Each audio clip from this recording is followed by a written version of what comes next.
The optimal frontier. This is the reward. This is the level of boldness. This is on that graph. This is the reward for being bold. Fortune is what you seek. Or sorry, it's the other way. Fortune, here's boldness. Here's fortune. The optimal frontier, no boldness. You're at the bottom. No benefit, no fortune. You rise in your boldness like Julius Caesar, down like Alexander the Great.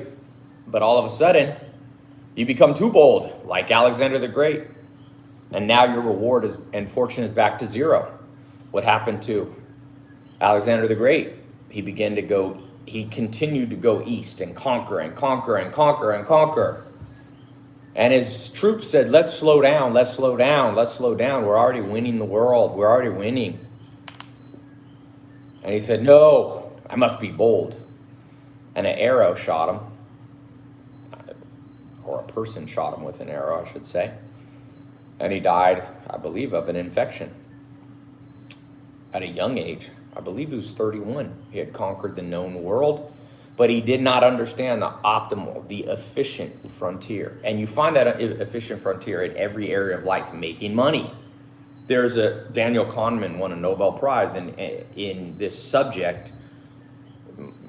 He's a cross between maybe an economist and a neuroscientist. And what he said was, okay, so when you're making $40,000 a year in the United States, you're not very happy.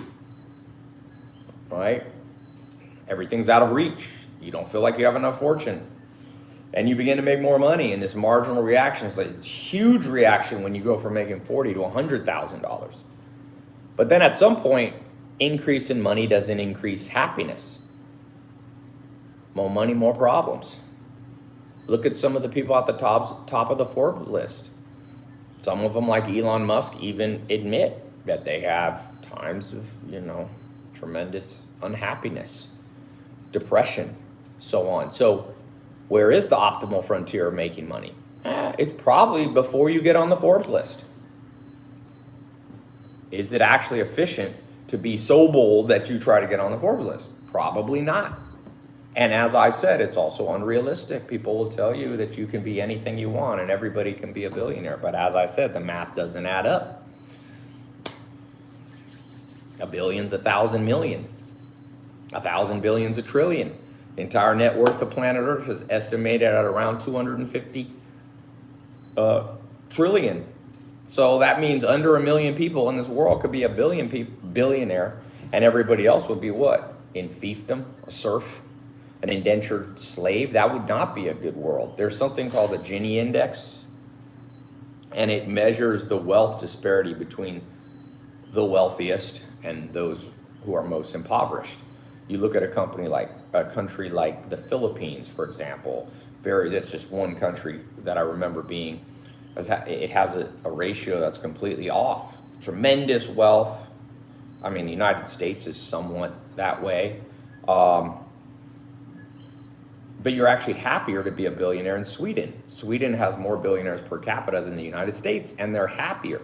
When that index gets off in places like Rio de Janeiro, places like Johannesburg, South Africa, you have tremendous crime. You get kidnapped. I know a billionaire that got kidnapped, a famous billionaire. He the owner of Sears, Eddie Lampert. You read his Wikipedia, he was kidnapped as a billionaire. You're certainly not going to have a good life, but you don't get kidnapped in Sweden. Because there's a wealth disparity the gap is very small. And so that's why I said fortune favors the bold countries, but if a country becomes too bold, too individualistic, it actually reverts back to very low happiness. America is not the best place to be rich at any level of kind of logical thinking, right? Scandinavia is better to be wealthy. Now there's places less exciting to have a fortune than the United States. There's many. But the point being, what I'm trying to say, what I'm talking about is, understanding Aristotelian mean. The Aristotelian mean means the balance. you know, and very few people teach balance. And most of social media is what? It's a person telling you to just do you, be you. It's a person that's either very Republican, very conservative, or very Democratic. This is the opposite. Fortune favors the balanced person. That's really, I put fortune favors the bold because this is a very, you know, this is a famous saying. And somebody said, I'm spewing anti-Americanism. I'm not pro. I'm too logical to be pro or anti any country. I'm just not. I don't think that way. I'm not a sucker.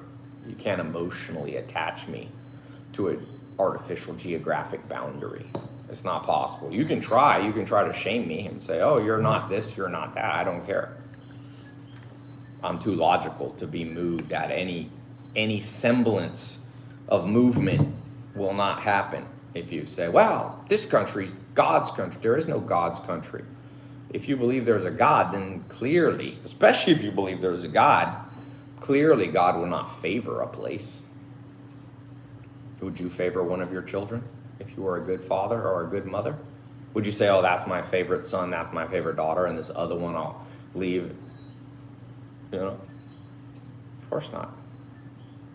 If you're an atheist, then you don't believe America or any country's God's country, then you look at pure statistics. America is pretty good. I'm not anti-American. I'm completely, like I said, I'm too logical to care about any kind of emotional perception of man-made boundaries. Which America do you love? Do you love the America of the 1780s that the founding fathers had built, which was a very small? There was no Louisiana, there was no Florida, there was no Arizona, there was no California. Is that the America you love? Did you love the America of the 1940s? There was no Hawaii. What America do you love? Or do you love the conception of America, which is rugged individualism, which is each person, kind of Adam Smith, pursuing their own selfish interest, the invisible hand of Adam Smith? Which America isn't necessarily. America's not a pure capitalistic country. You have social net, aka Social Security. Do you love the America of the 1800s where there's no income tax? In 1800, there was zero income tax. There was some property tax. But that's what I say. It's like, I'm too logical to love a country. But I'm also too logical to hate a country. I don't hate America. I think fortune favors those who can see clearly with less emotion. There's a time for an emotion with your family, with your kids, with your friends, with your love life. But as you analyze and move forward through this life, emotion will be your greatest enemy because it would lead you into delusion. And most people are very delusional. So to them, each person loves their country. And so countries go to war, and world wars happen. 100 years ago, almost exactly, a little before, in August 1914, what happened? The famous Guns of August, the famous book. All the worlds went to war, and 1 out of 3 people was killed.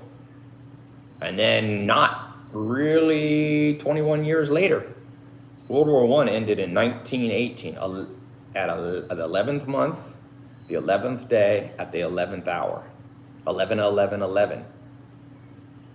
And the world spun because of the nationalism and people loving their country more than any other country. Guess what happened next? World War II.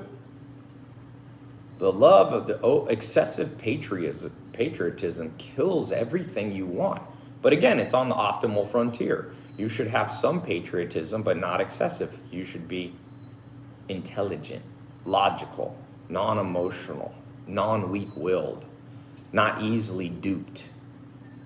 Somebody who thinks with a free mind and says, let's look at America. What's good about America?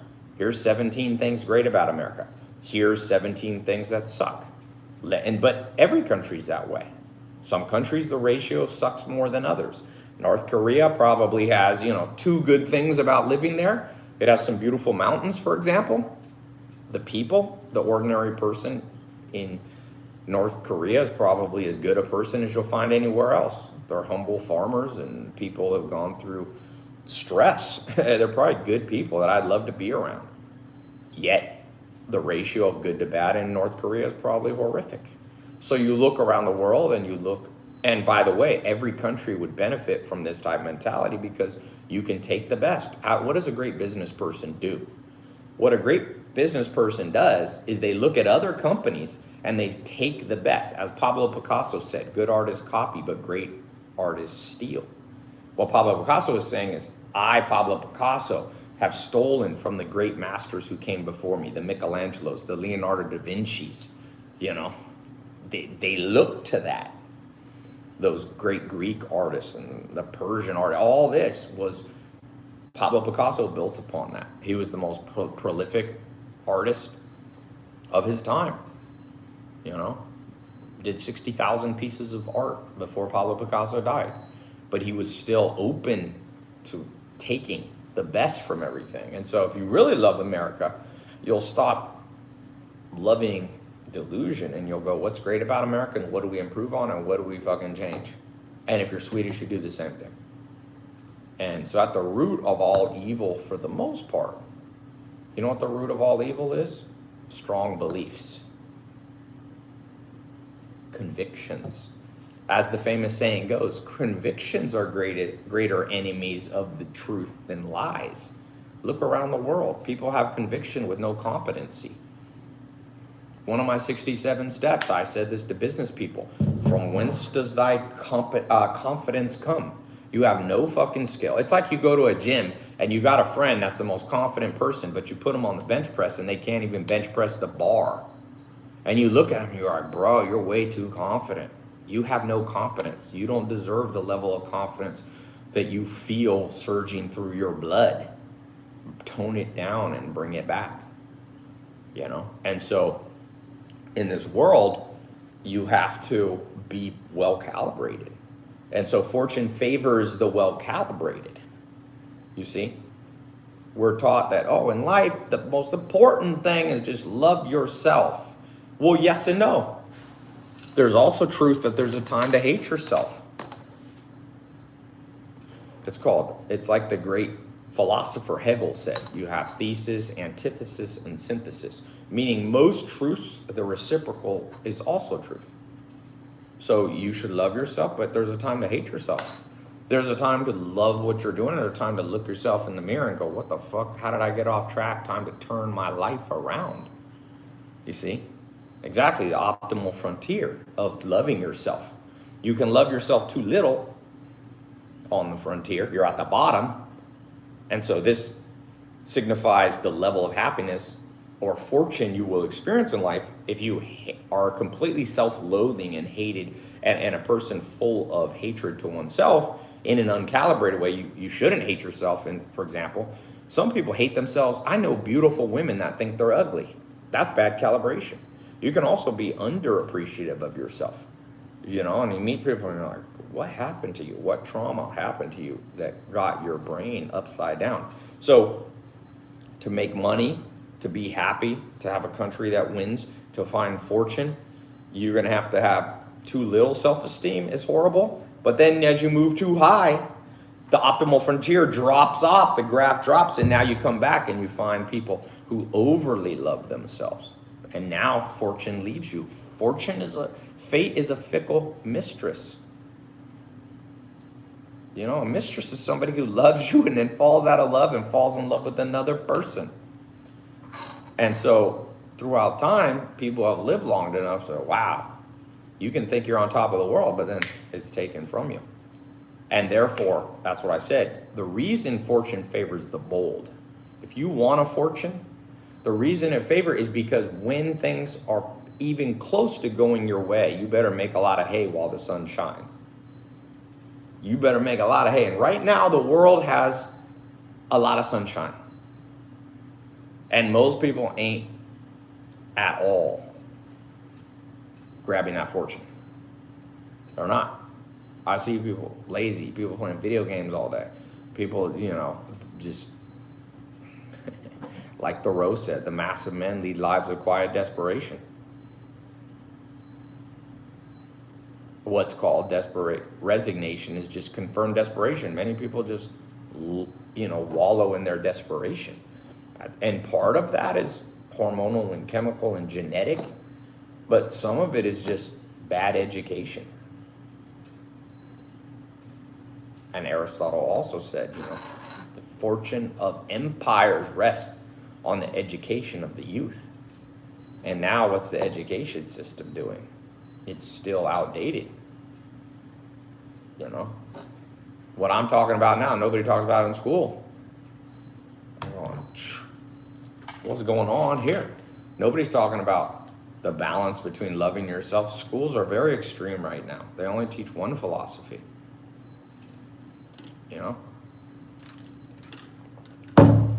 Somebody asked me if I'm on TRT. I get that question a lot. People want to know if I'm on steroids. I've tried everything, but I'm not on nothing except vitamins. This is post-workout. I'm not big enough to be on steroids, but I will take that as a compliment. I'm working on this book called The $1 Million Body Protocol. So it's basically, how can a busy person like me, I own a lot of companies. I own basically 23 assets. Some really big, like Radio Shack, Pier 1, these are 9-figure kind of revenue companies. Every day I wake up and I have 280 people that work for me on my Zoom call who run, not everybody who works for me comes on the Zoom call, but I have 280 people I talk to every day. Well, Monday through Friday. I didn't do it today because it's Thanksgiving and I have to lead an army. And so the $1 Million Body Protocol, it's not out yet, but it's basically how can you stay in shape while trying to pursue your fortune, as the title goes. Fortune favors also the person that can balance their health with their wealth, So, yeah, interesting world. Fortune, it's funny. What I'm telling you is true. This is the greatest moment in history to be bold with whatever you want out of life. Yet, if you go look at the media, if I look at my Twitter feed or I look at anything, it seems to be the worst time to be alive. And that therein is a horrific crime imposed upon people across the world, is that the news and the media is actually, it's duping you into think that now is such a bad time to be alive. When else would you rather be alive? Name a moment you would rather be alive. Just name a year. We're alive here. When would you rather be alive? Name any moment. Remotely better than right now. What's a year? Anytime. Any moment. 1900s? 1800s? 1950? My grandma, this is an interesting story. My grandma's mother, my great-grandmother, I never met her. She was German. Came from Germany to visit my grandma, and she was in Dallas, either bus station or airport. It was probably the bus station. She got arrested for going in the colored they had colored bathrooms. What a horrible world. 1950s America, people still had to drink out of different water fountains. That's how stupid, think how stupid the world is, that you actually thought you had to drink out of different water fountains. I mean, this is the level of IQ of planet Earth in America and other countries in 1950. I mean, geez. I can think of reasons that you want to discriminate against people. You should discriminate against annoying people. That's what I discriminate against. But to discriminate about water fountains, the fuck? So never bring up the 1950s unless you have no ability to remotely think through anything logically and you have the kind of ontological prowess of an ant. The 50s? Leave it to Beaver? I want a good time. Women trapped in marriages couldn't get out because society said you shouldn't. Cold War. Stalin was still alive, sending people to the gulag. I mean, people have this insular understanding of life. So I'll tell you one thing, fortune favors people who read history. Fortune favors people who read history. The fashion was the good thing about the 50s. I don't know, maybe. 1950s. Elvis Presley was the greatest style ever. I beg to differ. Greatest styles were like probably the Native Americans. They had like all these cool tattoos, all Samoans or something like that. They got these cool tattoos, tattoo their face up, all that stuff. That used to be I think that looks way cooler. I just read a book about Oatman. There was a woman captured by the Mojave Indians, a Mormon woman captured her. They didn't kill her family. Apaches killed her family, and she was traded to the Mojave Indians. She had this tattoo. All the women got bars on her. She was beautiful. It's funny. In the 1800s, there's a book about her. She looks like a modern day model. So I doubt the 1950s, by any conception, were best times. Think about the times of, what's modern day Italy now. They had all these silk Chinese empires. Marco Polo times, people were walking around in silk everything. It was beautiful. Fortune favors those who understand the timeline of history. Do you understand the timeline of history? Or are you trapped in an insular last 5 years is your entire world? That's what the modern education system does. It makes history so boring that not one person knows anything about history. I literally can go a year with millions of social media followers and not one person has even anything interesting in their brain around any history. People are just stuck in their times. They're stuck playing video games, trapped in the world of, I'm depressed because, my air conditioning's not working. Fortune favors those who understand the timeline of history because it also allows you to withstand the inevitable variance of fate. You will not always have every day equal to the next day. So when you can't put things in perspective, you're like a small child. You're like a 2-year-old. When you're 2 years old, you have no perspective on life. So every moment when your mom won't give you a carrot or something, you flip out like it's the biggest thing. But that's how adults are now. The thing that's better about past generations, maybe not the 1950s, but people had to read more. Now everybody, I got nothing against TikTok and Instagram, but shit, people are watching 1 hour of people dance around, lip syncing stuff. I'm like, come on, you gotta budget stuff. Fortune favors those who budget time. Fortune favors those who say, 3 minutes a day, I'll watch TikTok people dancing around, and that's it. Fortune favors those people. If you have no conception of budgeting of your time, fortune definitely doesn't favor you. You will die never having experienced even 1/10 of the potential life you could have had. Yeah, fortune favors those who can focus. But I like to think of it as a budget of time. Focus is overrated because fortune doesn't always favor those who focus because most people are focused on the wrong thing. As one of my mentors, Joel Salatin, said, the worst thing in life is to grow old and realize you got good at the wrong thing. Ask your parents, ask your uncles, ask your aunts. Most of them, if they're honest and having an honest moment around the Thanksgiving table, they'll realize, shit, I'm good at a profession that I hate. So it's not that fortune favors those who focus. I would say fortune favors those who are efficient allocators of scarce resources, which is the concept of capitalism or any economic system, whether it be communism, central command, social republics or social democracies like you have in Scandinavia.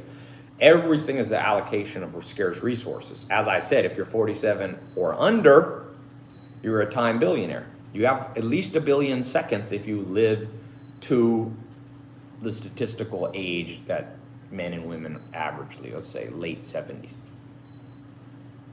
So, fortune favors those who dispense those moments and seconds wisely. I had to decide if I wanted to come and do this call right now, this live video.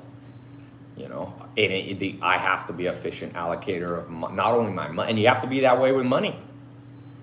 There's somebody on here right now. I meet people all the time. They go through my programs. I can't tell you how many times people have been like, Ty, I made $1 million. Then I told them, hold on to that money, baby. And a year later, they're broke because they weren't efficient allocators of the fortune that they found themselves finding. Some of you are rich or gonna get rich, and you have a friend who's gonna betray you and take it all, or a family member. or somebody you thought who was your friend. The betrayal of those who are acquaintances and even peers and even family is a real thing. Fortune favors the person who can read their social circle and go, that person can't be in my life anymore. That's the allocation. That's the efficient allocator of capital, time capital, social capital, economic capital. What you read, when you read, how much time you spend in entertainment versus reality, how much time you spend at the gym, how you allocate the food.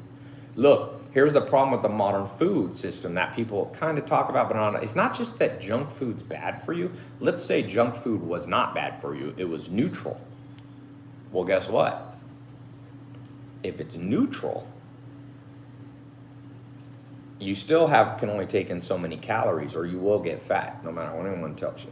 There's such a thing as being overweight in every species, okay? Every mammal can be overweight, cows, horses, pigs. Humans ain't nothing. We ain't above the animals. This is a myth, okay? If anything, all species are equal in that sense. We do have MPFC, median prefrontal cortex, that other species don't necessarily have. Doesn't mean humans are no more important than other mammals. If you believe that, then what you're also saying is the smartest human is more entitled to a good life than someone who's not as smart, which nobody would take that moral position. Do you think only the smartest people in the world they're more important than those who are handicapped? No, of course not. So just the fact, anyway, going back to what I was saying, you're gonna have to allocate food, because even if you eat neutral foods, you won't get enough protein before you hit your calorie max. It's called empty calories. But even if you find something that's not, Doritos, you still have empty calories because you have an allocation. Let's say most people are between 1,800 and 2,800 calories you can eat. So that's the allocation. So fortune favors the allocators of resources. And each of you, a lot of people are like, I want to get rich, I want to build. It's like, there's not infinite wealth. There's not infinite wealth you can hold, and there's not infinite wealth you can pursue. You see, it's a double-edged sword. Some people think that there's endless wealth you can pursue. There's not. There's only $250 trillion in the world. Most of it's locked up in real estate. Most of it's locked up outside of your reach. Okay? So there's not infinite resources you can pursue. And at the flip side, you could not utilize infinite resources. So going back to the efficient frontier, how much wealth do you really need? There's a famous story. I think it's Tolstoy tells this story. So it's an ancient Russian kingdom long ago. We'll call it maybe, what's one of the famous Russian leaders was, what was his name? The Terrible. No, not the Terrible. Not Ivan the Terrible. Why is it eluding me right now? Anyway, I'll remember. Catherine the Great. She was one of the great female leaders of any country. So back in those times, we'll say, there was a man, and he did something for the king, and the king rewarded him by saying, listen to me. I will give you all the wealth, all the land that you can run around, walk around before the sun sets. So this peasant said, great, I am going to become wealthy today. And he took off, here was the throne, and he started walking. And anything he walked around, but the king said, you have to be back before the sun comes down.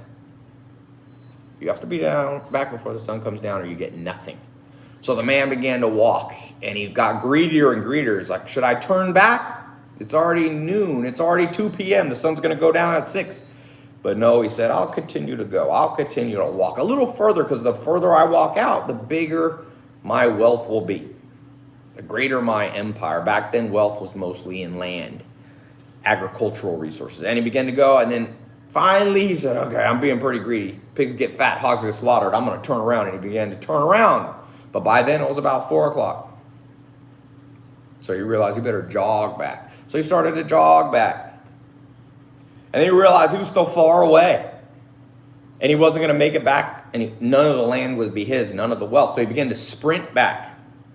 And he sprinted so hard, he finally made it the last 60 seconds before that sun set down, and he lost all the fortune that he was about to inherit.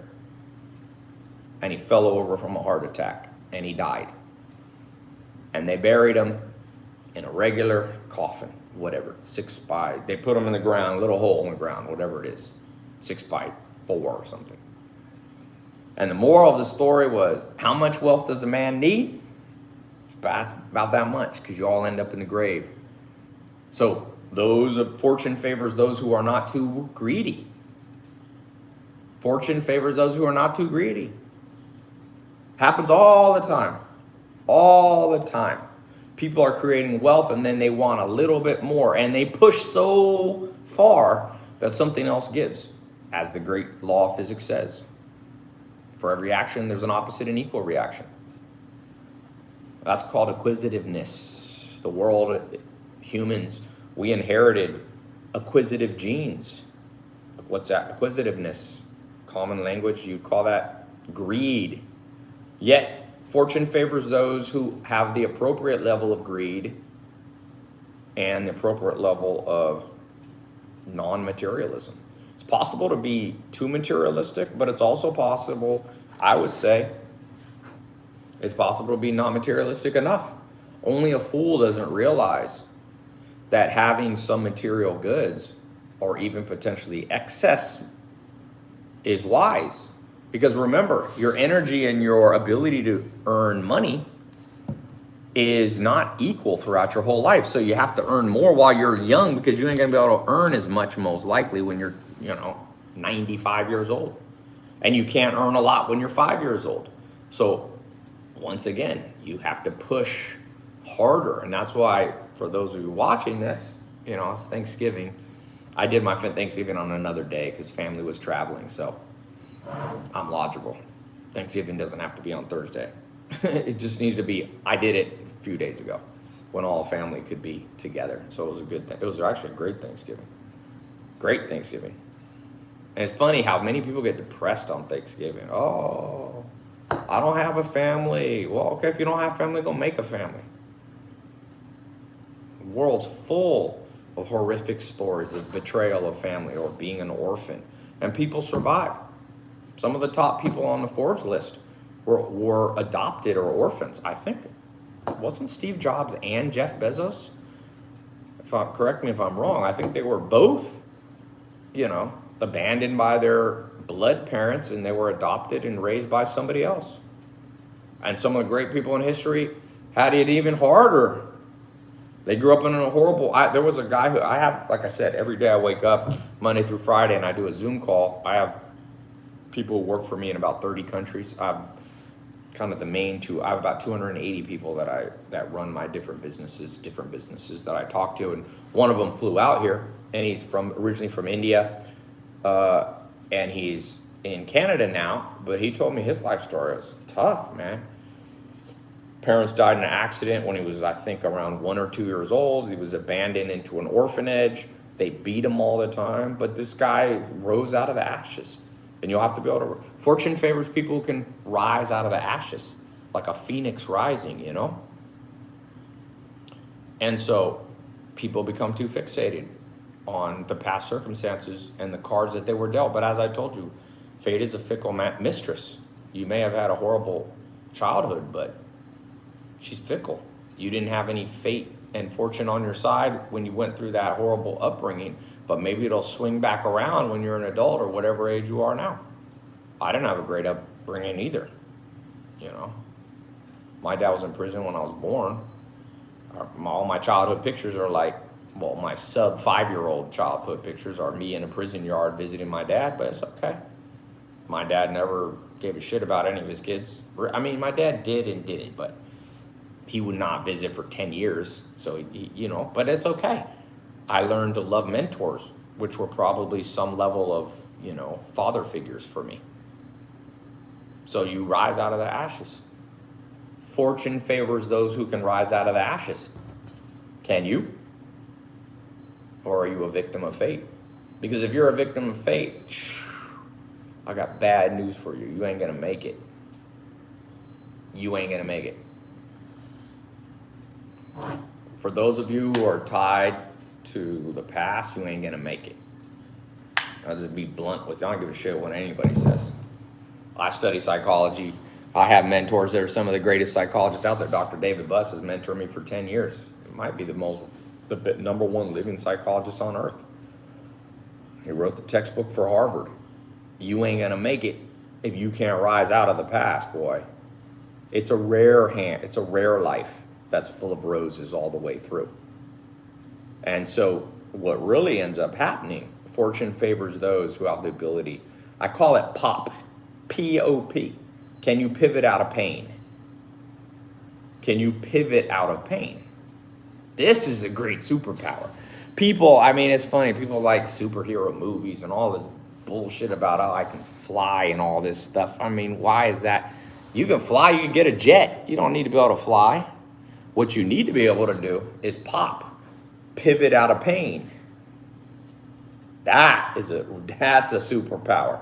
I'm gonna get me a shirt. I'm gonna make a movie. I'm gonna have a superhero. I'm not gonna have Superman. It's gonna have POP on it.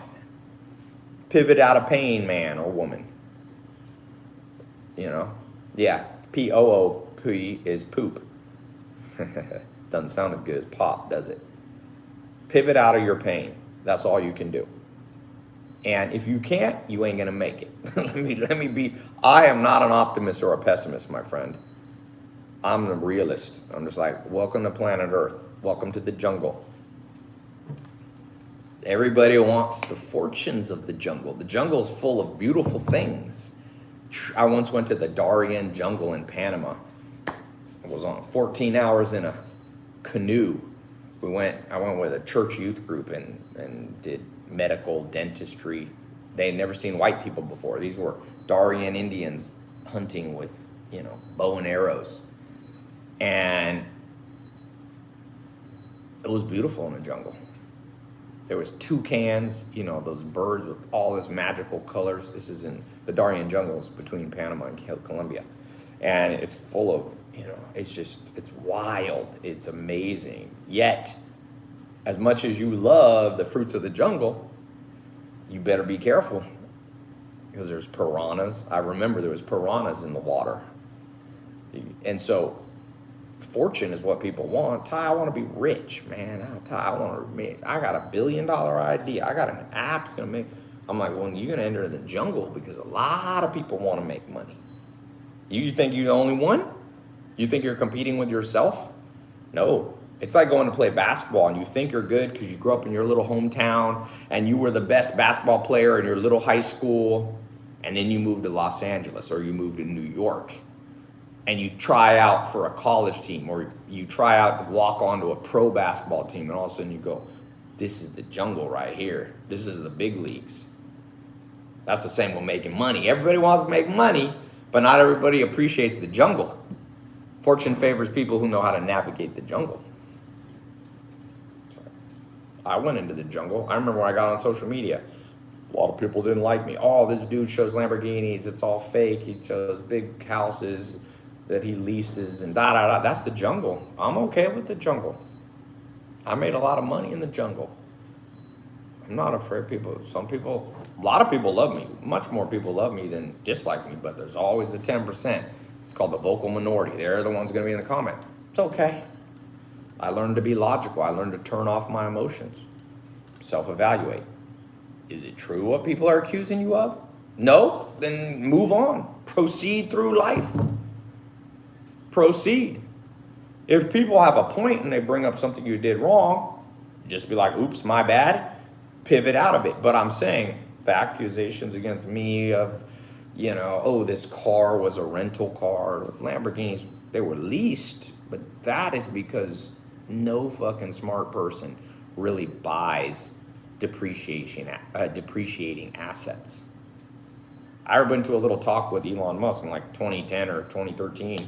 He was renting an apartment. He was putting all his capital from PayPal into appreciating assets, aka Solar City, Tesla, so when you're in the jungle's full of snakes, spiders, piranhas, leopards, panthers, all those things that will pursue you. So you have to be methodical and you have to be The brain has to be tough. And that's how you create a fortune. Everybody wants a fortune, but not everybody's ready for where the fortune lies, which is in the middle of the Darien jungle. You know, you're gonna need a machete. And the machete, as I said, it's all of these things that I've been talking about. It's understanding. It's first how people say it's mindset that makes you wealthy. I mean, that is the problem with the concept of mindset is like, okay, I can do it. I'm an optimist. I pat myself on the back. I love me. That's mindset. That's not what gets you. Logical frameworks is what you need. Meaning, when everybody else is losing their mind, you're thinking through things like a chess grandmaster. See, a chess grandmaster, I know, I play chess with the grandmaster. He kind of trains me. His name's Fabiano. He's ranked number 2 in the world. I think he's number 4 in history. He's like one above Bobby Fischer. Him and Magnus Carlsen compete for the best chess player alive. He's methodical. He's a methodical player. He doesn't get emotional. Oh my God, I'm losing. No, he's thinking. He's calculating 17 moves ahead, both for himself and the other side. And that takes brain power. So you're going to have to take the brain. It's not mindset that creates a fortune. It's the mind. And there's a different mindset is some mumbo jumbo personal development stuff that I don't even believe in. It's the mumbo jumbo. Forget the mumbo jumbo. It's the mind that separates you from others. Do you have control over the mind? Do you? Think long and hard. Because everybody tells me they have control over the mind, but I'm like, I don't know if you do. I don't see the fruits of that. Like, do you have it? Where's the fruits of this? I know what a methodical mind looks like. They're cool and calm under pressure. They're contrarian when the rest of the world is, watching the news, they're reading a book. There you go. When the rest of the world is fighting over politics, they're going, this doesn't even matter. When the rest of the world is freaked out about anything.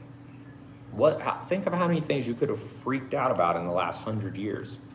Maybe somebody watching here is 100 years old. You never know. My grandma was 102 on my social media until she sadly died, last year. But,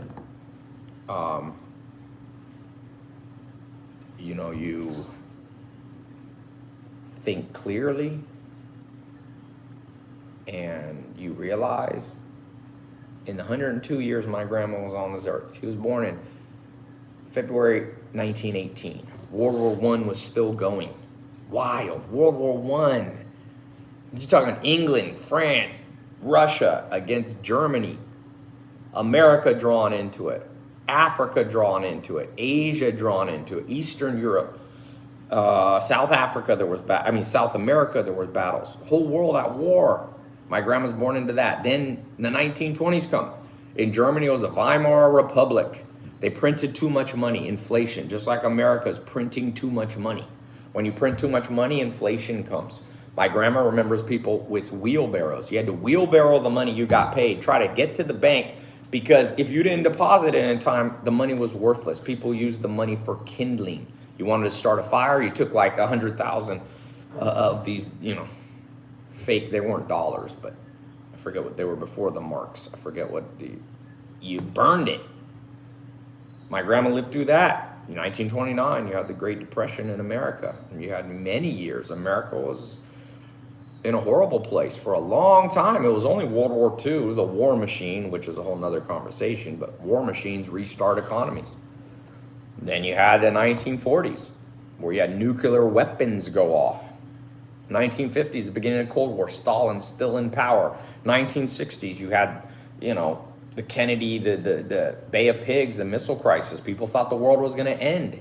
1970s, you had oil issues. You had stagflation. 1980s, you had hyperinflation rates. That's the savings and loan crisis. The 1990s, there was also a recession. Then you had the early 2000s, the tech bubble. 2008, you had this bubble. 6 million people evicted from their home. Just this is how the game goes. But Out of that, fortune favors the person who just shrugs it off and goes, it's all part of the jungle. You walk through the jungle and you go, of course, this is somebody. If you walk through the Darien jungle, you wouldn't be like, Ty, you're not even going to believe this. You're not going to believe that there's a snake going across. No, in fact, if you go through the jungle, you're in shock. If you don't see something trying to eat you, you definitely know you're in trouble in the jungle. That means the panther is waiting for you to pounce. So some of you, when you think life is perfect, you should be the most concerned because you've let your guard down. You're not evaluating your social circle. You're not evaluating the people who work for you. In fact, a lot of the things that are worse, they spring out of prosperity, not adversity. Some of you are in the midst of adversity and you don't realize that all great things spring out of adversity. Adversity is the mother of fortune. She gives birth to the fortune that you want. Now, once again, on the optimal frontier, sometimes people say, oh, you got to live a horrible life and make a lot of mistakes to make wealth. That's not true. There's an optimal frontier. Here's the fortune you want. Here's the amount of mistakes you make. If you make no mistakes, you have no fortune. If you can't Google experience. That's what Joel Salatin, my mentor, said. You can't Google experience. Now, can you?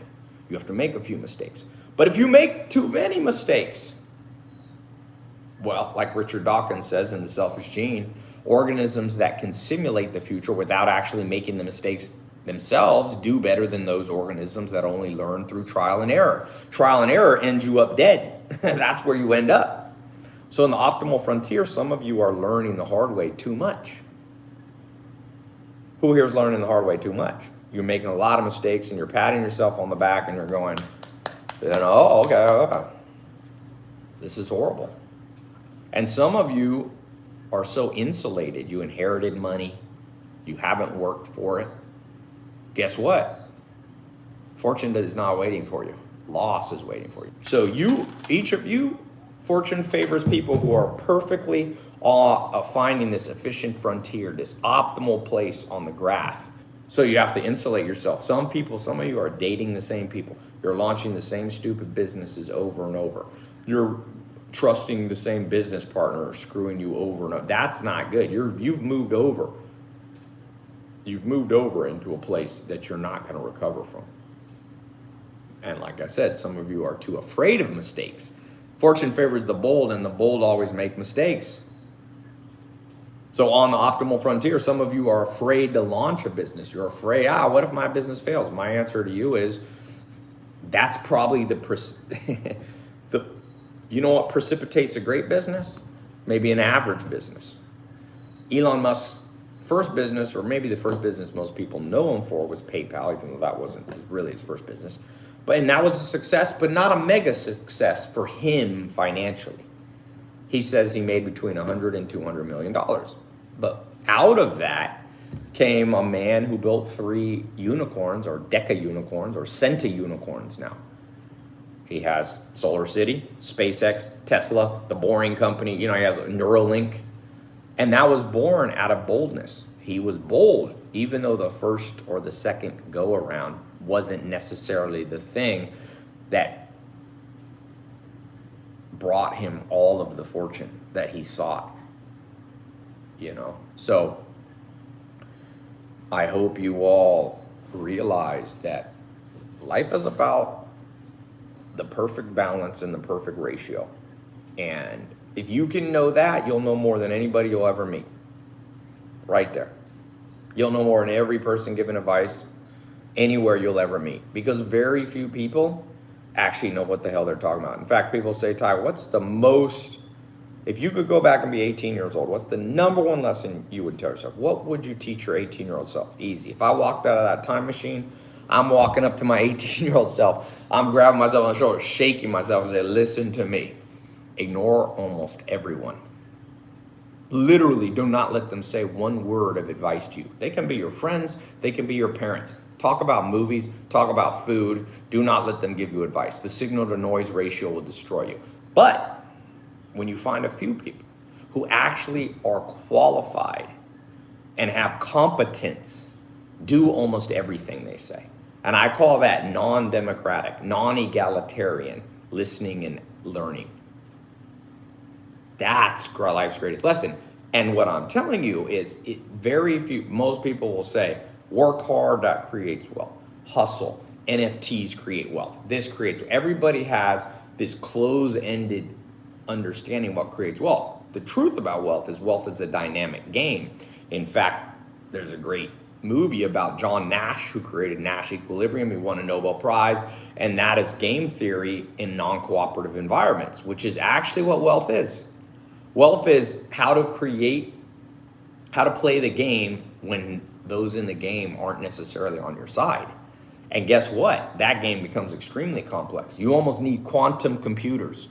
Behavioral economics, like Richard Thaler, is a Nobel Prize winner, is so complex, the most intelligent people on earth can't predict the next swing in the economic world. People say, oh, I'm a technical trader. I can read a chart. I can tell you. And they draw lines and say, look, the flag and did this. There's not one technical trader on the top of the Forbes list, ever. So people who tell you they can predict the future, not one of them's ever created real wealth. Name one. Maybe they get to the bottom of the Forbes list. Nobody. Well, who's at the top of the Forbes list? I'll tell you this. You know what creates fortunes? Owning brands. Brands create, being a trader is not where you create wealth. You can get rich trading, but you can't get wealthy. Wealthy is from creating trusted brands that are global. What are those people who are on top of the Forbes list? The lesson book is right for you. You don't have to listen to me. You don't have to listen to anybody. You go to Forbes.com, you look at the top people on the Forbes list. Who are they? They own brands, and they didn't sell. They're the opposite of traders. Who's at the top? Elon Musk. He owns brands. Tesla's a massive brand, probably more loved and recognizable than all the other car companies in the world, or at least the major ones, Ford, Chevy. Nobody really loves those that much. People love, Tesla's almost a cult, you know? He had built, who else? Bernard Arnault, who owns Louis Vuitton and a family of 80 companies. Louis Vuitton's a pretty well-known global brand, and he held on to it. Jeff Bezos, Zuckerberg, and it goes on, the Walmart family, and all of these people. You don't find anybody that says they can predict the future. Fortune does not favor those who have close-ended answers.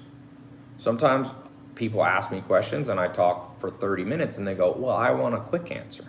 I said, well, then you want the wrong answer. As Albert Einstein said, you should make things as simple as possible, but not simpler. Wealth is the amalgamation of scarce resources in competition with 7.9 billion other acquisitive people. Acquisitive nature of humans is so embedded. The selfishness of humans is built in. Who's ever had a little brother, little sister, or a child? You have to teach them to share. Humans don't share by nature. That's the jungle of children. The DNA code that is written right here inside of you says be selfish unless it's your own kin group, basically. And so for those of you who want to create fortune, fortune does not favor those who can only absorb easy answers. What's the number one book I should read? That's the number one question people ask me. What's the number one book that explains all of life? Hey, buddy, if you find it, let me know. Because I've been reading thousands of books and searching through tens of thousands, and I ain't found that book. What is that book? What's the book that leads people to what they want out of life? Never been written. Why? Because life is a dynamic game, as John Nash said. That means, it's evolutionary psychologists call this frequency-dependent environments. That means what works, let's say e-commerce works for a while, then a whole bunch of people do it, and it takes the profit out of it, and now a new opportunity comes. So the simple answer, people will tell you, buy real estate. That's created the most millionaires. Well, that's true in the past. But now that everybody knows that, capital flows into it and their yields drop. Crypto. Oh, you should get into this. Doge, Sheep. Well, if a lot of other people saw it, it's a dynamic game. And the more people that get into it, guess what happens? The profit's removed. As a great economist, any great economist would tell you, there is no profit in the long term because wealth is a dynamic game. Very dynamic. So only people who understand the game of life actually get the fortune. Fortune favors those who understand the game and understand there's rules within the game and understand you must submit to the rules. Because a lot of people don't want to submit. I'm my own boss, nobody else tells me what to do. That's not true. Somebody's always telling me what to do. Someone said real estate is bulletproof in fortune. My brother, my sister, whoever said that, you have a dark day waiting for you.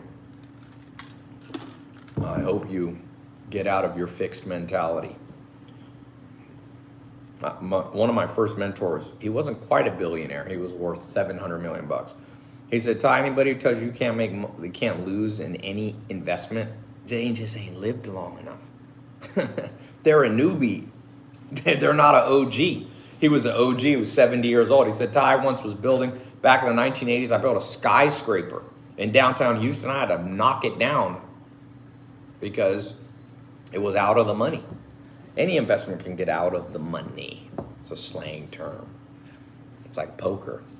You can get out of the money real quick playing poker. You can get real. It's more about how many people, how earlier you are in the cycle. You don't want, again, the frontier of fortune, you don't want to get in too early. Pioneers don't make most of the money. Who made more money? Tom from MySpace, the first big social media network. There was Friendster and some smaller ones, but the first big one was Tom from MySpace. He's actually, I met him, we became friends. He was in my 67 steps, it was insane.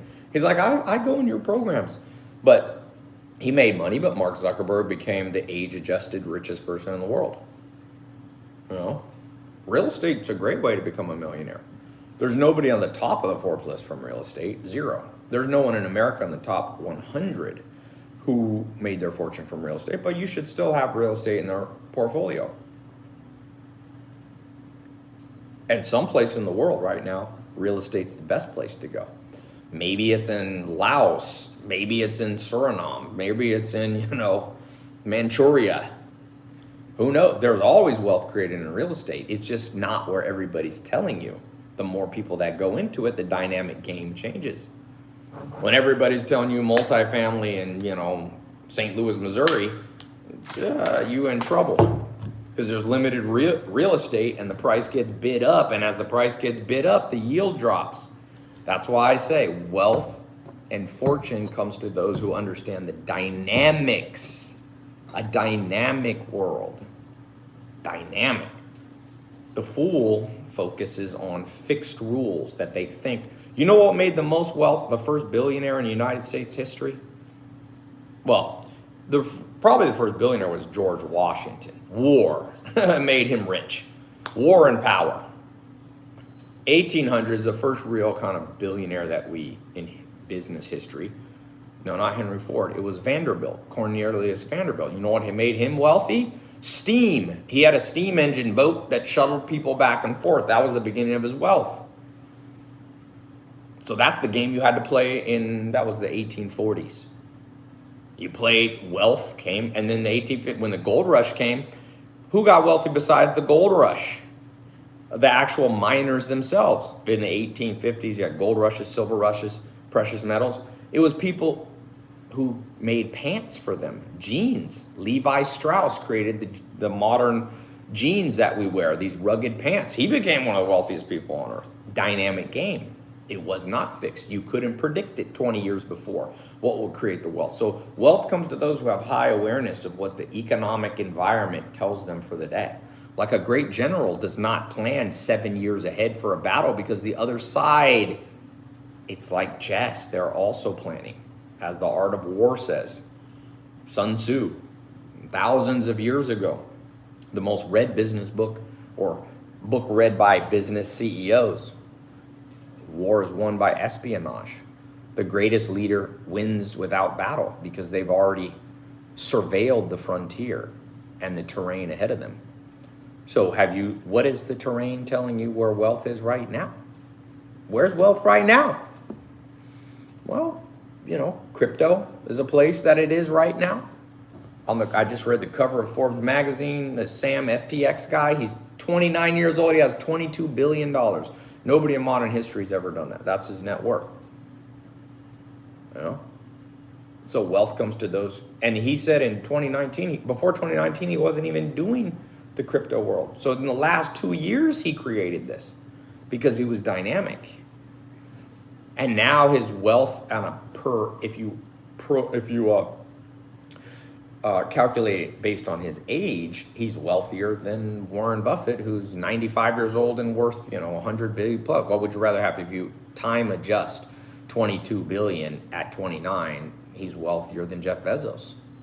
He's wealthier than Elon Musk because he's also he's a decabillionaire on the time side. 22 billion from crypto. He owns FTX, FTT. He owns Alameda Research. He's dynamic. So that's what I tell you. And he even says, it's an interesting interview. I was reading it yesterday in Forbes. He said, and this is where I make money now, but who knows if he'll be in crypto forever. That guy knows this kid's smart. This dude's no joke.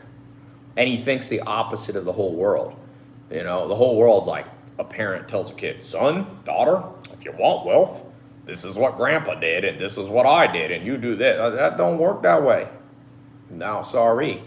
The world has always been, but now it's an accelerated game theory game that's being played out in front of you. Right now. It's insane. The game is like, it's sped up. That's why a lot of people feel anxiety. You're deep down, your genes know that you're in a hyper dynamic environment. And it doesn't necessarily make you happier. That's why I spent about half of my time on my farms. I bought a whole bunch of farms, and I'm like, I'm gonna be on my farms. I go old school too. I got horses. I don't even use tractors on one of my farms. I have 32 horses, big horses, Belgians, hitch them up old school like they did in the 1700s. I got wagons. If the world goes to crap, I'm building a new house too on one of them that'll have water power next to a river, completely off the grid. My house is I got 3 farms that are off the grid right now, about 500 acres.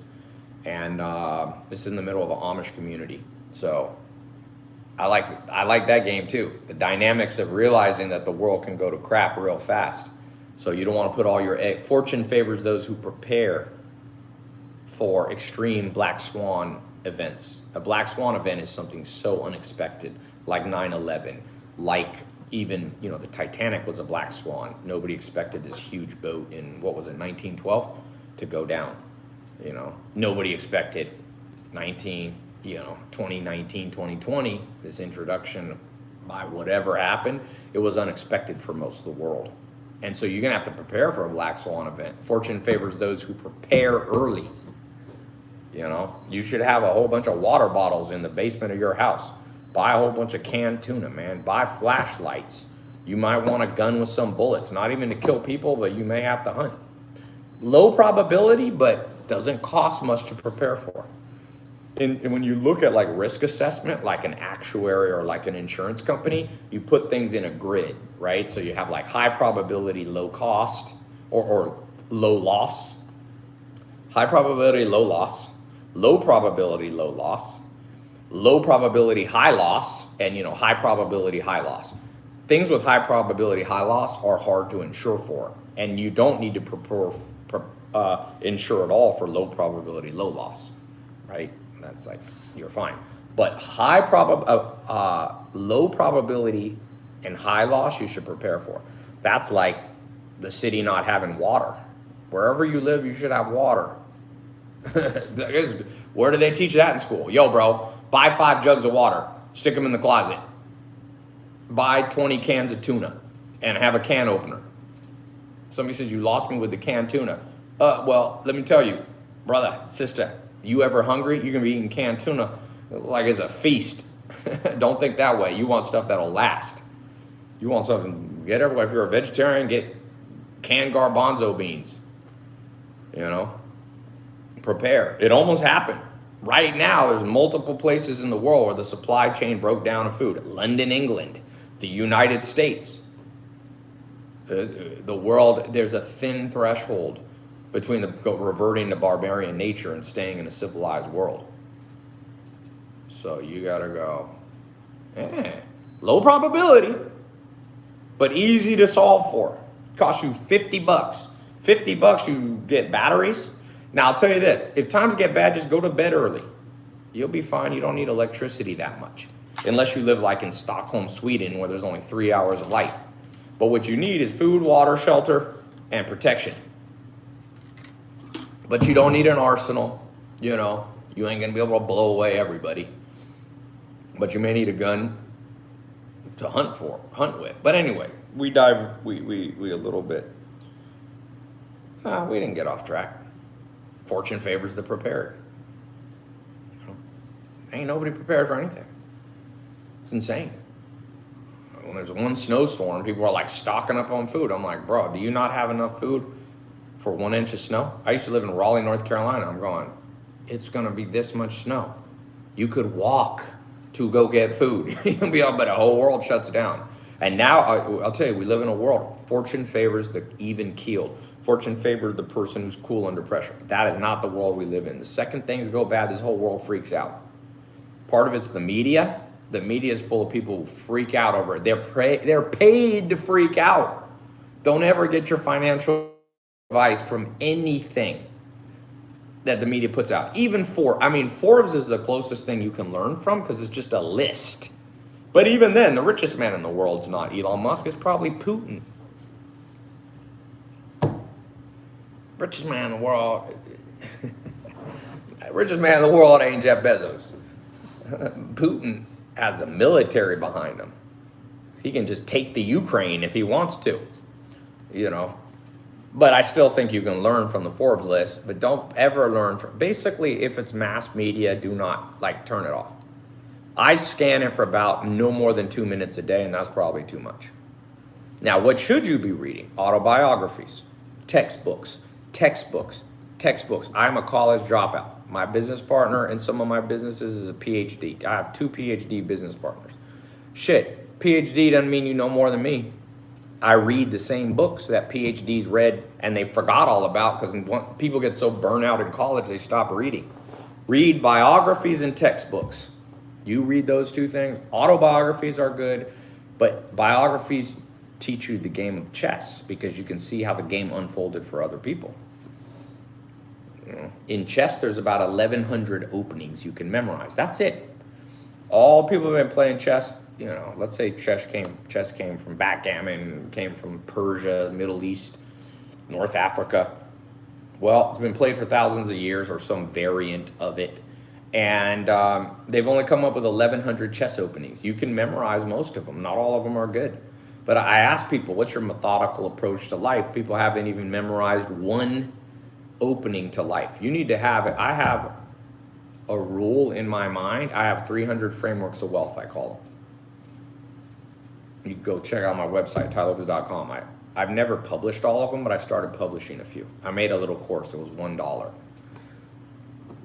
I was like, dude, I spent my whole life doing this. I can't stand to give it away for free. So I charged $1. That's the least I could charge. Some people are like, oh, Ty, how dare you charge for stuff? It's such a scam. I was like, bitch, you dropped $20,000 on community college. Don't ever even come talking to me about what I charge for stuff. One of my courses is better than all community college combined in the history of mankind. I know that sounds cocky. I'll make that bet. I will take somebody's money. You want me to take your money? We'll find 20 unbiased judges. We'll put together my 67 steps, which is 67 hours of me training what mentors taught me and what some of the great thinkers and bringing it so it's easy to understand. Name a class. Name a class better than that. It's community college or... I've taught at Harvard. I've taught at London Business School. I know what people are learning. It's a lot of bizarreness because you're taught. I like professors, but I don't learn everything from professors. Some things you can learn from professors. History you can learn from professors. Economics you can learn, but some business you learn from people in the trenches. You want to learn MMA? You learn from somebody who's been in a ring. And so my point of saying that anyway is the 300 frameworks. You need to have Frameworks in your mind. Jeff Bezos has 14 frameworks that he thinks through. So when the times get tough at Amazon and he was trying to build his business, he has a framework to think through. Elon Musk has frameworks to think of. He has one called, arguing from first principles. He has these various things that he's learned. So if you can be methodical, if you can be calm under pressure, fortune is waiting for you. Whether it be wealth, whether it be love, whether it be a body that's healthy. Fortune is a fickle mistress. She changes her mind often, but she does favor certain people. If there's a girl you love or a guy you love, people's love is somewhat fickle, meaning they might never love you, but there's things you can do to make yourself more lovable. Some people call that luck. There's things you can do to make yourself more unlucky. How do you make yourself unlucky? Hang out with horrific people, not know how to read people, think life is a simplistic straight line, here's the 5 answers to life, not understand its game theory, be lazy, don't allocate your time correctly, listen to the wrong people, watch TikTok dances all day. There's a great one. Watch Instagram reel, TikTok dances. This shit is sure to dumb you down to the absolute bottom of the barrel.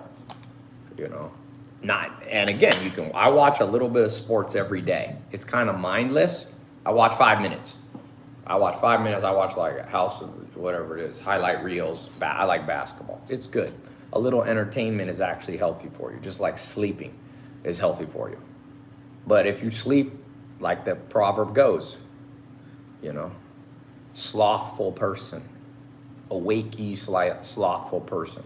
Look to the ant who works hard. Those little ants are working harder than humanity is. And who knows, maybe we're going to have UBI, universal basic income. Everybody can just sit at home and be in the metaverse and do nothing and turn into blobs with no muscle tone. Yay, what a world. That's what some people say, you don't need all this work ethic at all. We're just going to have universal. How to create unhappy people. Universal basic income. How to increase the suicide rate. Just have people walking around in a metaverse. Yay. Now, I'm not against the metaverse. Again, this is the metaverse. I don't know you, you don't know me, but we're talking. Or at least you're listening. The metaverse is okay. The first TV, the first telephone was the metaverse. The first letter that was mailed, thousands of years ago. Native Americans had smoke signals. That was the metaverse. It was an artificial replication of something you do in person. This has been around.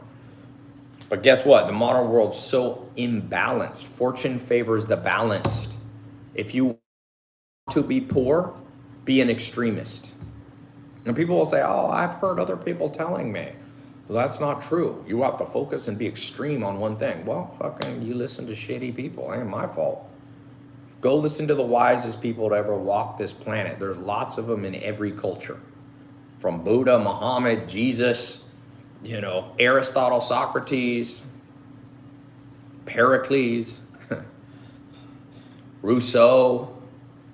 Think about Hegel, Nietzsche, all of these people. And again, Freud, they have their flaws, but the answers are all there. They're all there right in front of you. You want to learn business? Read Made in America by Sam Walton. He has his dynamic rules of the game. He has 10 rules of the game.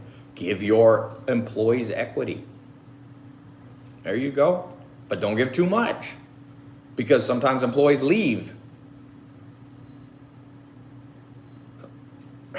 Anyway.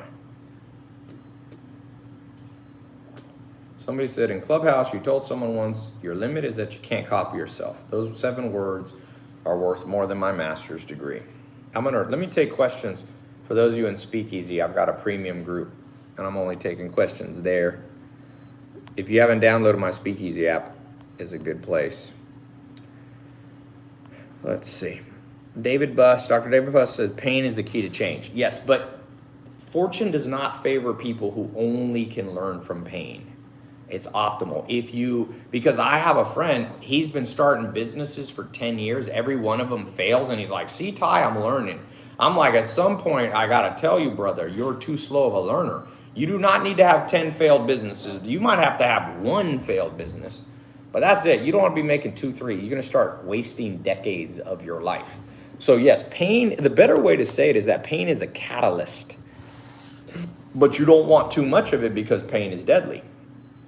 So it's the Aristotelian, Aristotle, arguably the greatest, most intelligent person in human history, was a man named Aristotle. He was the mentor of Alexander the Great, the Macedonian leader. The father of Alexander the Great was this man named Philip of Macedon, and he wanted his son Alexander to be great, Alexander the Great. So he found the wisest man on earth, and the wisest man on earth at that time was considered to be Aristotle. And Aristotle had created rules of how to live and how he thought through life. He was very methodical, and you got to be that same way, and it worked. It worked. Alexander the Great became one of the great leaders of all time, and we still talk about him.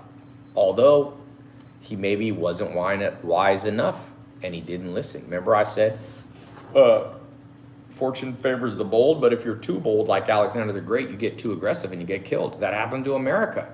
America was too aggressive. And look at the Vietnam War. It's too aggressive. Yes, they wanted to fight the domino effect of the communists. That's what America said. That's what Kennedy said, and that's Nixon and Lyndon B. Johnson. But America became too aggressive. America, you can also be too passive. And some people in America are like, oh, America doesn't need a military. That's stupid too. You do need a military. In fact, the world almost lost World War I because America's army was not prepared to help. And so, again, you need to think of dynamic rules. Sometimes you want to attack and sometimes you want to be passive. Is there a way to purchase your USP crypto in regular? Right now you got to do it. We're going to go over onto Ethereum, so it'll be easier to purchase soon. We're going to bridge it. Right now it's just on Polygon. Polygon is a network with lower fees on blockchain. So, Ty, please optimize Speakeasy for Apple TV and CarPlay. Yes, lots of stuff coming. We submitted our newest changes to Apple. We're waiting for Apple to approve them. Someone said, is Alexander the Great lost because his currency lost value? Yeah, I don't know if totally that's, he attacked into like kind of modern day India and he got shot by an arrow. And you fight too many battles, if you're too aggressive, you end up losing for that reason, Professor said my stock and crypto community would love the IG lot. Why don't you do one on here and I'll come pop in bring your community on to Speakeasy. I'll come on here. Josh says he's gonna make more money now than ever because of this.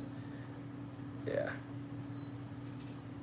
Somebody said Elon Musk isn't even in the top 100 richest people in the world. Well, I think that's too extreme. I think other people like Putin or, world leaders. In general, wealth is also created by having a powerful military. People say, it's fun. I'm totally pro crypto, most of it, not all of it.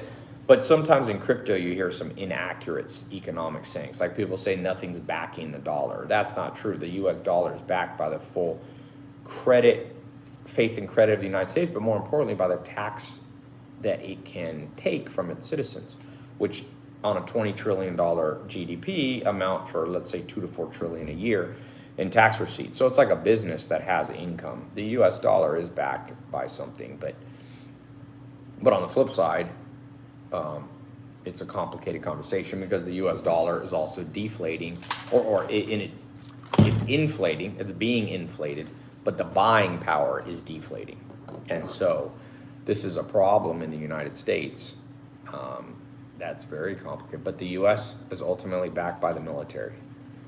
And countries will attack. Part of why Japan became involved in World War II was not necessarily because they loved Hitler so much. They became an ally with Nazi Germany. But more importantly, they were a small island and they were worried about their resources.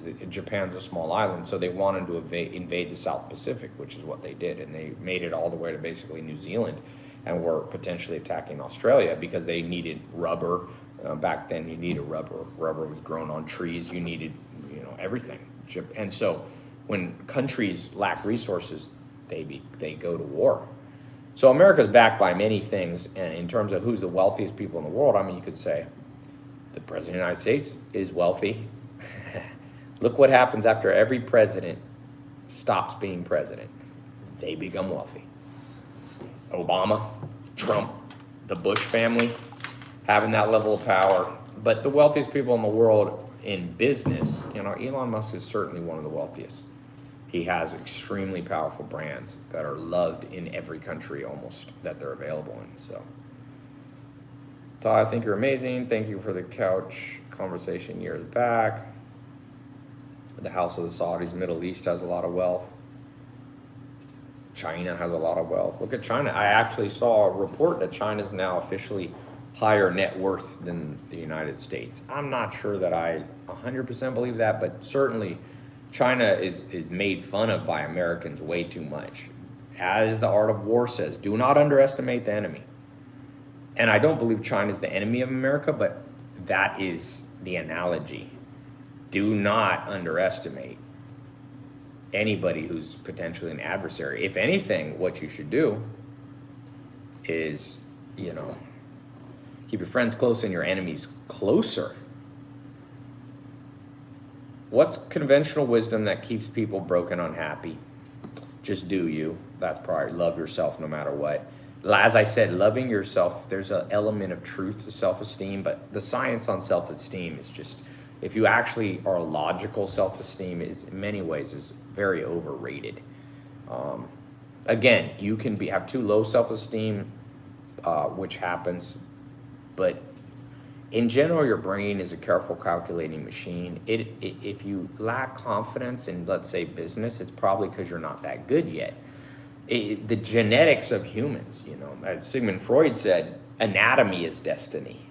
So you have to understand your destiny. You are the offspring of winning grandparents. They did very well.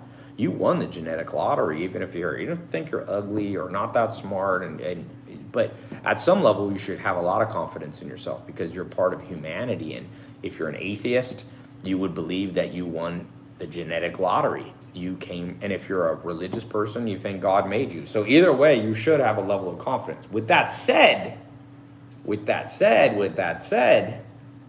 you also have to understand that in the jungle, there's interspecies competition. So there's intraspecies competition, which is, there used to be another group of hominids called, Neanderthals, and we humans killed them. There's no more Neanderthals left, although some people look like they're a Neanderthal. But when you do your DNA test, you will probably be 1 to 5% Neanderthal. They're still in our genes, but that intraspecies competition killed out the Neanderthals. But there's interspecies, which means you should have confidence. I'm a human. I made it. My grandparents made it. My IQ's smarter, than much smarter than I think. Your body can look, a lot of people don't like their body. If you hit the damn gym, I'm telling you, and you eat right, almost anybody who hates their body or hates their looks becomes like 10 times more attractive. It's insane. Insane. When you get your body to the right body fat, your face looks different. A lot of people don't like their face. Like, oh, I hate my face. I'm like, get to the optimal body fat. And it's different for men and women.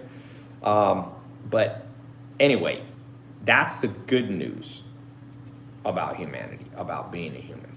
The bad news is that there's interspecies competition, which means every human also around you also inherited that same set of advanced genes. And so they're in the jungle with you, and they want the fruit too. They're trying to beat you to the fruit, and you're trying to get there. And so you're racing through the jungle, and they don't mind sticking their foot out and having you trip every once in a while.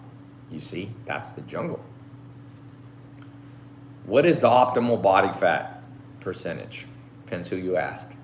Depends if you ask the body positivity people or you ask a scientist. Which answer do you want? You want the scientist or you want the body positivity movement? You pick, For men, you probably want to be under 12%. If you're a woman, you don't want to be too low. It messes with your metabolism. Women are much more complicated bodies. I mean, women can reproduce the species. You only need 10,000 men on Earth, and you could have 3 billion women doing just fine in the sense of reproduction. So men, you know, in some ways are more simplistic anatomy. And so women have to not get as skinny as men. It's just a real problem to get too skinny. But men rarely have too low a body fat. Men can go way down. Michael Jordan was like 4% body fat. I think I'll tell you, fortune favors the scientist. Each of you should become a little bit of a scientist. Not that you spend all your time looking at test tubes, but a scientist is less concerned with outcomes and more concerned with the process of observation. I notice that a lot of people, I get a lot of people going, Ty, I finally have a lot of social media followers. How do I deal with hate? And I'm like, well, you deal with it as a scientist. You evaluate it as a curious person. You know, I'm curious. I notice, for example, in my scientific experience, quote unquote scientific, over the last years, the people who hate me are a very specific group of people. There tend to be kind of like video game dudes who I think were bullied growing up. Is for sure a large percentage of that. Not all, but there's a percentage of what you would call high Machiavellian people. In the dark triad of the human brain, there's a certain subset of people who have high Machiavellianism, which is usually mostly caused by childhood trauma. So people who are bothered by me are usually, in my experience, and maybe that sounds offensive, but that's my opinion, my hypothesis. So for example, I have YouTube videos with Lamborghinis and pretty women. I mean, who does that piss off? People who feel like they can't get that. People who feel like they can get it are just like, wow, I don't care. I'll get it myself. You know, so, but it's been an interesting observation. I call them chirpers, you know, and I was not really bullied in high school. I was bullied more at home from step parents and stuff, but in school, I didn't have that experience, so most of my friends were like pretty confident people. So it's been interesting, like I wasn't exposed to that world at all, you know. And they've done a lot of science. People who respond, anybody who comments at all, pretty much on social media, you should Google the psychology of comments. Look at it was like the American Psychological Association, like the biggest one. They did, people who comment like on YouTube have like 100 times more mental illness than normal people don't comment. Normal people, if they don't like you, they don't comment. They just stop. They unsubscribe to your channel. Okay? So most people that hate on you, for example, if somebody in your family or a friend or an acquaintance or a friend continually pursues you in a hate manner, always they have mental illness. Because normal people without mental illness, if they piss you off, if you piss them off, they just leave. It's kind of like if there's a TV channel I don't like, I just never go to it. If it's like channel 43 is like whatever, underwater basket weaving, I just always skip past 43. So people who go to channel 43 and then take an hour of their day to call, you know, the cable company and be like, I'd like to make a complaint. Channel 43 pisses me off. Why is it on here? Blah, blah. And they write like a letter. And there's people who do this. People who write emails to customer service. I don't like that it's like Netflix. Netflix has these huge things. Like there'll be a certain kind of movie and like the Christian right or the Democratic left, liberal left doesn't like it. And they like stage walkouts. And I'm going, bro, what the fuck is wrong with you? Do you have nothing else to do? When I don't like something on Netflix, I don't watch it. Like you could put anything on Netflix. Anything on it. You could put the stupidest stuff. I'm either going to cancel my subscription or watch other stuff. But you're going to have to learn to deal with that. People are weird, bro. I will tell you this. Another interesting thing that I've learned, I would say probably 20% of the world has serious psychological problems, both genetic and environmental. And I asked some really great psychologists. I have some pretty good mentors. Some of them won Nobel Prize. Some of them, like I said, are Ivy League professors. They're like, that's probably about right. Someone said, Ty, that can't be true. Oh, bro, you've been finessed by this world. When you're playing poker and after 20 minutes, you don't know who the sucker at that table, you're that sucker. If you don't know the if you don't know that, it's like Chris Rock says about your uncle. He's like, uncles will teach you everything in life. Everybody has the cool uncle, the weird uncle. Like, that's true about life. So if you're going through this life thinking people are innately healthy, wake up. I would say 20% of people, it's just a guess, are seriously psychologically, you could say unhealthy. Unstable is the actual scientific word. And then probably another 30% have more moderate levels of instability, but still enough that you don't want them in your social circle. So it's like, at best, 50% of the people in your life are really the people that will go to war for you and have your back. Now, if you are a person who has discernment, learns how to read people, then you can probably surround yourself with like 80% healthy people. So that's what I try to do at my companies, in my life. And every time I violate that rule, shit goes bad. Like, the greatest skill, fortune favors those who can read human psychology. If you want to write one thing down from this talk I've been doing for the last whatever hour or 2 hours, fortune favors those who can read people. It is the greatest. People go, oh, I want to learn how to make money. I want to, I have big e-commerce businesses. I have big crypto stuff. And I have real estate. I own 1,000 acres. I'm like, no, forget all that. I have a white to black belt system that I have. Out of my 280 people I talk to every day who work for me, I have 60 of them that I'm cultivating and training to go from blue belt in my kind of business mindset to black belt. Most won't become black belt. It's very hard to become a business black belt. I think some of it's genetic. I don't think everybody, but I think almost anybody can become a brown belt, wherever you're from in the world.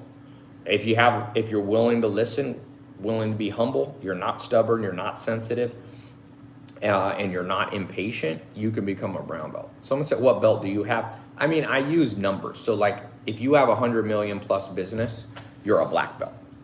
So me and my business partner, Alex, are black belts in that system.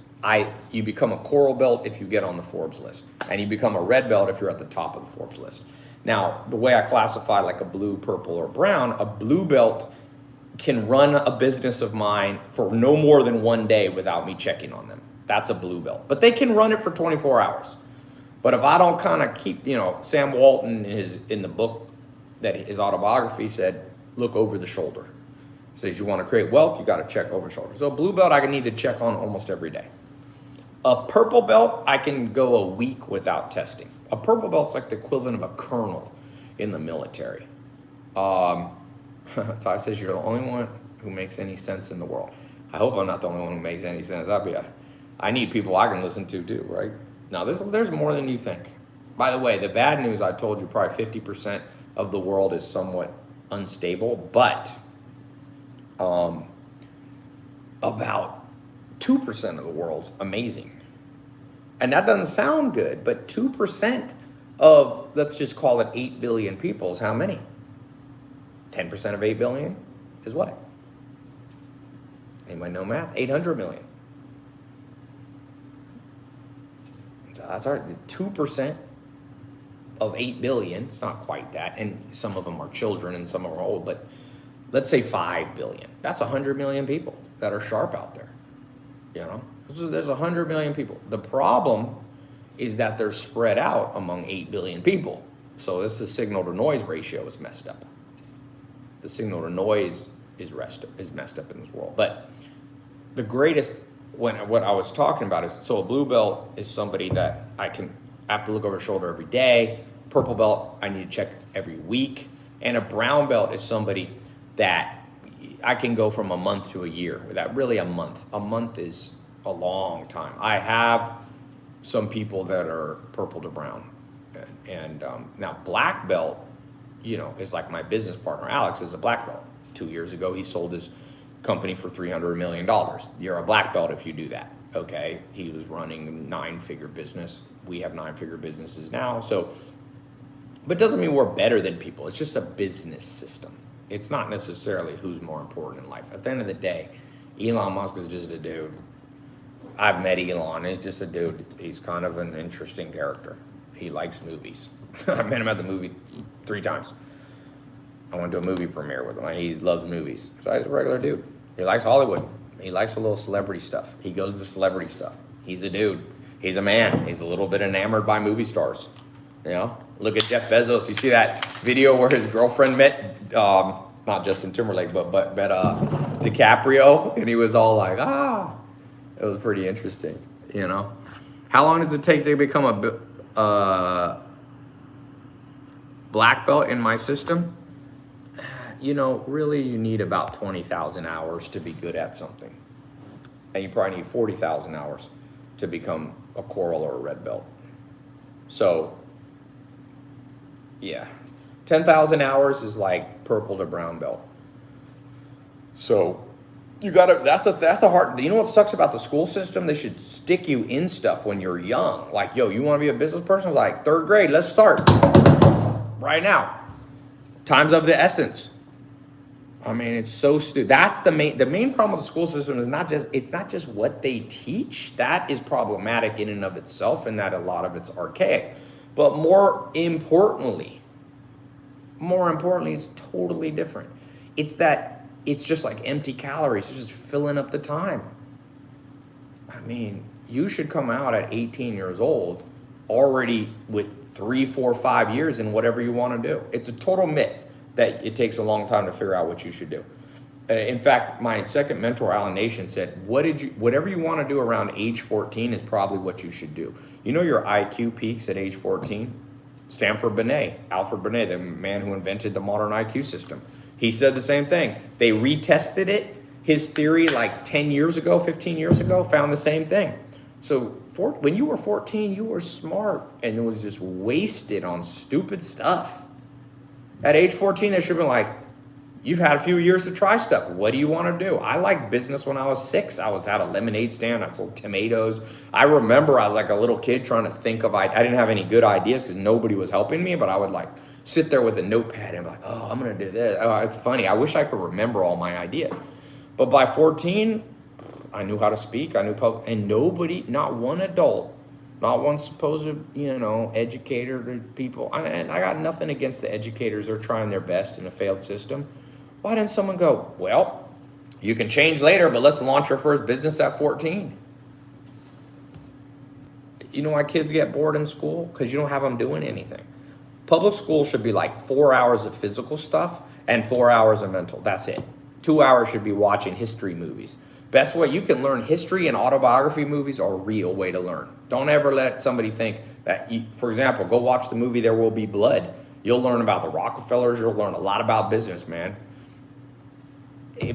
Let's say schools are 6 hours on average, okay? It should be 3 hours of doing shit with your body. Every girl, every guy should know Brazilian Jiu-Jitsu, Muay Thai, boxing, wrestling, whatever. By the time they're 18, you should have 5-10 years. You don't have to spar against each other. That would be problematic to have a whole bunch, but you could just practice on your own. Like PE class, you get 300 kids. You're like, yo, everybody here is going to do 50 burpees in the next 5 years. For sure. You should be moving your body. One thing is just make people walk 10,000 steps. You give kids sugar and then you sit them down and you're like, oh, they're hyper. No shit, Sherlock, you're supposed to be hyper.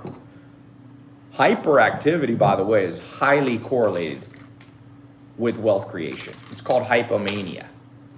I mean, don't dump. If you have a hyper kid, you probably have a gift. Now, of course, it could go too far, and there's kids who have legitimate, hyper activity, but they're medicating a whole generation.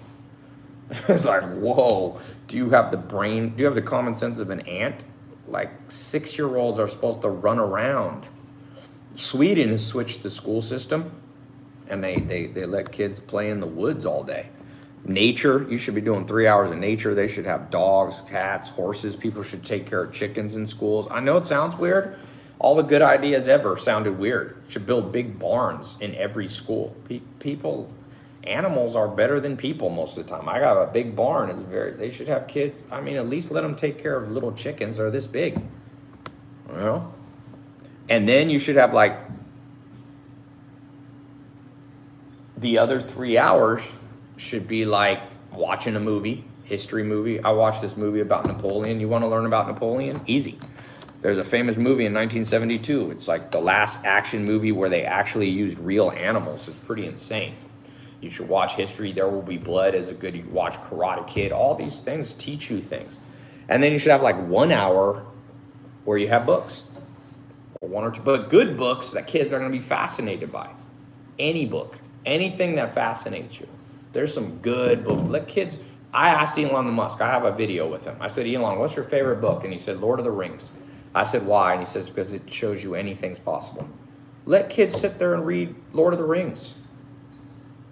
It helped Elon Musk. Let him read Hitchhiker's Guide to the Galaxy. Kept him from being depressed. Anyway. Somebody said, Ty, let's watch a movie. My grandpa's always said the animals were the best actors. Yeah. Can you repeat the movie? There's a lot of good movies. A good movie I've watched recently is There Will Be Blood. Won an Academy Award, has arguably the best actor alive, Daniel Day-Lewis. I think he's the only person to have won 3 Academy Awards for Best Actor. You should learn how to invest in real estate. You should learn self-defense. People should learn how to cook, but not just cook like stupid stuff. You should learn how to build like an exact, all your macros. People don't know how to calculate their macros. Protein, fat, carbs. That's why part of as the saying goes, where the people lack vision, they will perish. And the world lacks vision, lacks leadership, and lacks education. Yeah, V for Vendetta is a great movie. So many great movies. Watch the movie Gandhi, talk about, social reform. Watch books. There's a great movie about Malcolm X. Malcolm X was a powerful person, man. Controversial, yet powerful. Watch one of the great movies of all time. It's a little depressing. 19 is the book about World War I. All Quiet on the Western Front. It's an old school movie, but teach you about some crazy. You watch that movie, you'd be blown away. Rocky's a good movie. So, anyway. Fortune comes to those who were educated correctly. And if you weren't educated correctly, you better self-educate real quick, because you may be a decade or 2 behind. Anyway, Dances with Wolves is a great one. I hope this was helpful. Was this helpful? Like this video or whatever you do. Follow me. What is all the stuff you're supposed to say? Follow me. Like me. Subscribe to my channel. Ty, are you a country boy?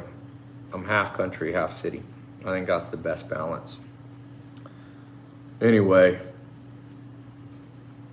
I'm going to end. Thank you all.